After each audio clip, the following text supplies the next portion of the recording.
Good evening, everyone. My name is Melanie, and I am passionate about education.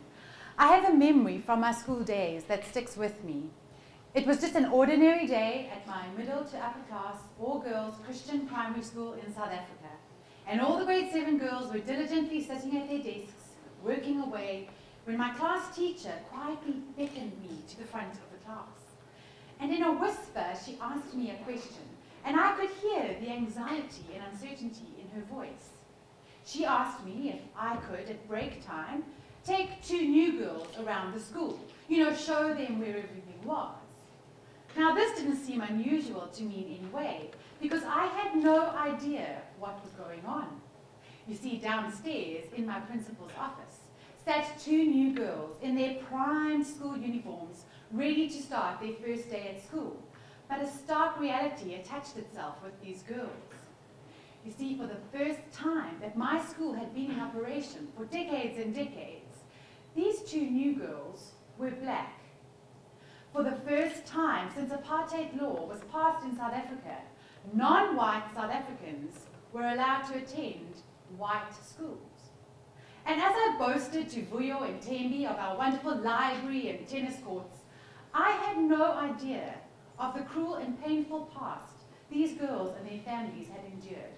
I had no idea what it meant for them to be receiving a fair and non-discriminatory education, to be in the same space as white people.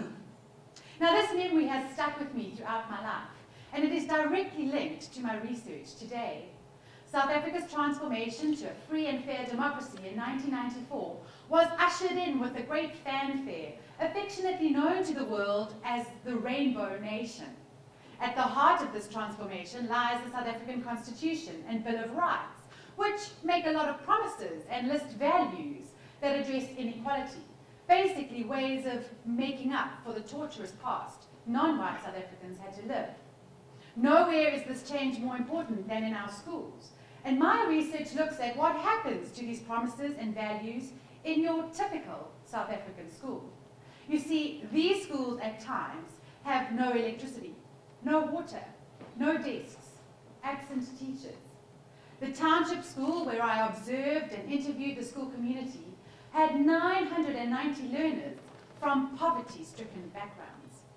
You see, almost 2 decades on, these values and ideals and promises have yet to actually change the lives of people on the ground level, in the townships, where life is still cruel. And this is the crux of my research, how the values in New South African policy manifest in township schools. Thank you.